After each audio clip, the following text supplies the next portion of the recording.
How do you make your homemade voiceover sound more professional? The room you record in determines most of your sound quality. If your room sounds bad, you sound bad. If you think you might need an acoustics cure, keep watching.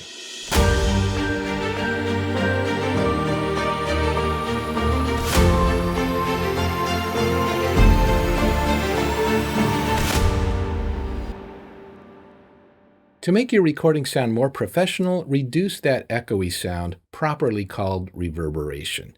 Here's what I'm talking about. This is the sound of my voice in an acoustically untreated room. And this is the sound of my voice in an acoustically treated room.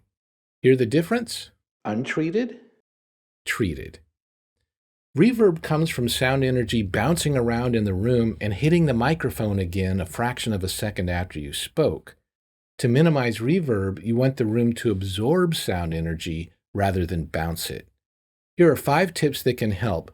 Keep in mind, these are for voiceover. These are tips for when the audience can hear you, but not see you.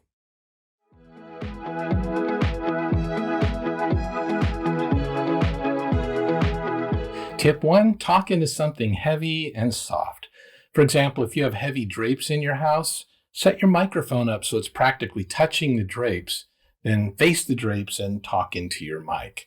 This will reduce that sound energy's first strongest bounce. Hanging a sheet doesn't work. There's not enough mass to absorb the sound. Anything heavy and soft can work. My colleague Sheila gets great results talking into her fitness mat.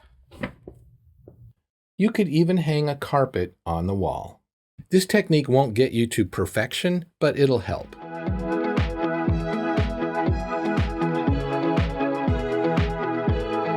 Tip 2, record in your closet. If your home has a walk-in closet full of clothes, this will be your best sounding recording room by far. Most closets have no power outlets and no air conditioning, so before you record, charge up your batteries and hydrate. Longer sessions might get a little stuffy, but the sound quality, worth it.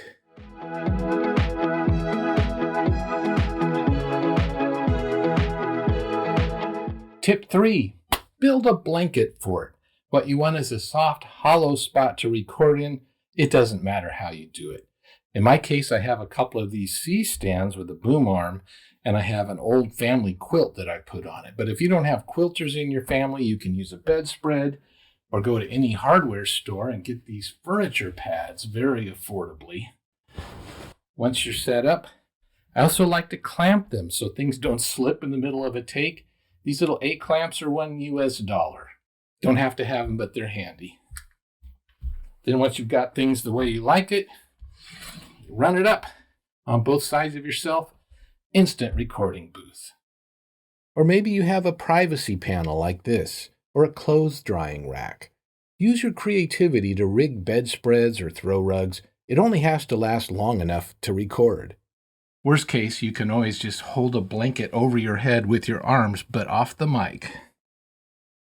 It looks silly, but it sounds great.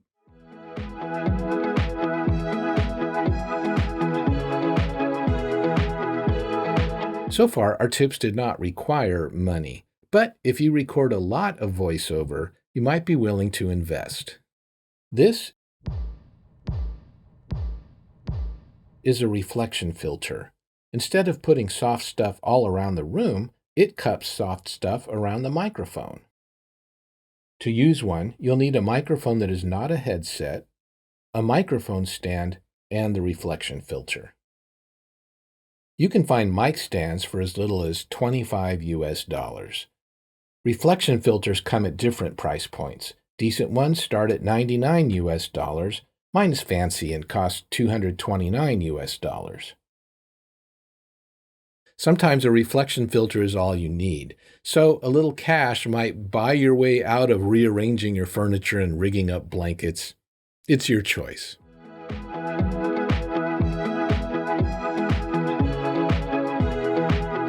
Maybe you want your room sounding really great, especially if you or a family member records music or for personal pursuits. If so, consider investing in acoustic foam tiles or panels. There are many brands, but I like RLX because it works well, has a medium price point, and is not flammable. If you compare a cheaper brand, be sure to check their fire ratings. Because they're so light, you can spray glue them to some fabric. Then hang the fabric in your room when it's time to record.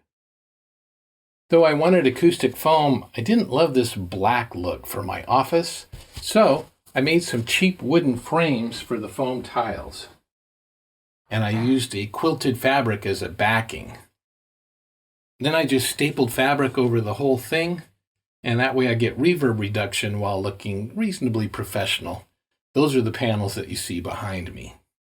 If someone in your home plays drums, or you simply want to go all out, use heavier absorption. This 4-foot by 2-foot panel is about 4 inches thick, and it contains rock wool, the same insulation that goes inside your walls. It really reduces the sound in a room. This is available from Acoustics.com, $250 plus shipping. You don't need to start with expensive acoustic treatments, but they're always available if you get tired of building blanket forts.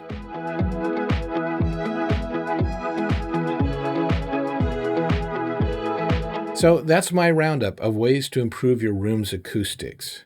A typical home effort sounds like this. But if your voice sounds like this, your message will get across with fewer obstacles.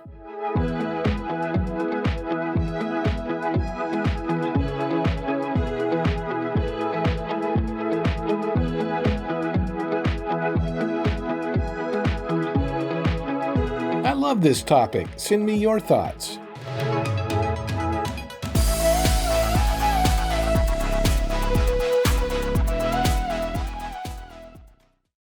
Anything heavy and soft can work. My colleague Sheila gets great results talking into her fitness mat. Percival, are you heavy and soft enough to talk into? What do you think?